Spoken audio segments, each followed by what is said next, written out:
Quand le majordome choisit une nourrice, il demande à tout le monde de se déshabiller. La femme sait que c'est la première étape pour être embauchée dans une famille très riche. Alors elle commence à enlever ses vêtements. Les autres obéissent sans discuter. Après tout, le salaire ici est de 100 000 $ par mois. Ensuite, le majordome commence l'entretien. Celles qui ont une odeur corporelle sont éliminées. Celles qui ont mauvaise haleine sont éliminées. Celles qui ont un tatouage sont aussi éliminées. Quand vient le tour de la femme, elle passe l'étape facilement. La femme est soulagée. Vient ensuite la deuxième épreuve, menée par le jeune maître Zhou en personne.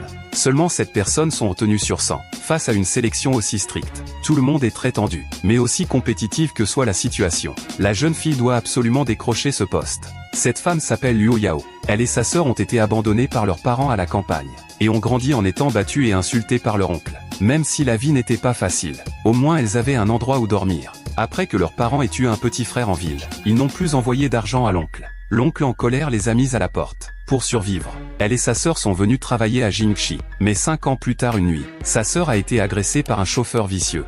Depuis ce jour, sa sœur est devenue complètement folle. Pour soigner sa sœur, elle doit absolument obtenir ce travail de nourrice à 100 000 $ par mois. Bientôt il est 14 h, l'heure de la deuxième épreuve.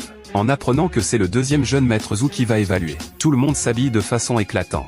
Seule la jeune fille porte encore la même tenue que le matin. La deuxième sélection est dirigée par moi. En voyant que le deuxième jeune maître n'est pas venu, tout le monde est très déçu, car elles espéraient être remarquées par lui et changer de vie. Seul Liu Yao sait que le deuxième jeune maître est déjà en hauteur en train de les observer, et qu'il l'a déjà remarqué.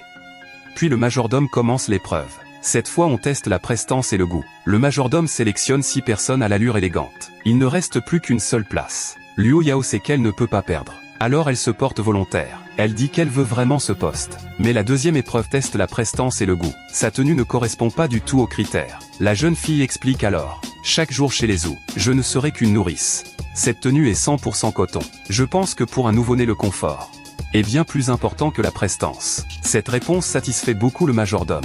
Il la laisse passer. Mais le deuxième jeune maître n'est pas d'accord. Il pense aussitôt que cette femme est pleine de calculs. Il décide donc de l'éliminer lors de la troisième épreuve.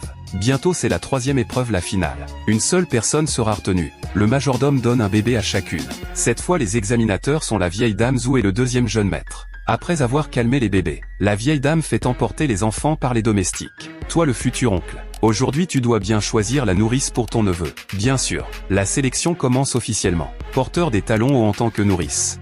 Pour qui te maquilles-tu? Et toi ta jupe fendue jusqu'à la cuisse. Habillé comme ça, qui veux-tu séduire? Ainsi 3 personnes sont déjà éliminées sans qu'elles s'en rendent compte. Liu Yao est très stressée. Mais heureusement elle n'est ni maquillée ni en talons hauts. Elle gagne aussitôt l'approbation de la vieille dame. Attends. Ma mère, tu en as oublié une. Alors le deuxième jeune maître s'avance. Sous prétexte que ses vêtements sont trop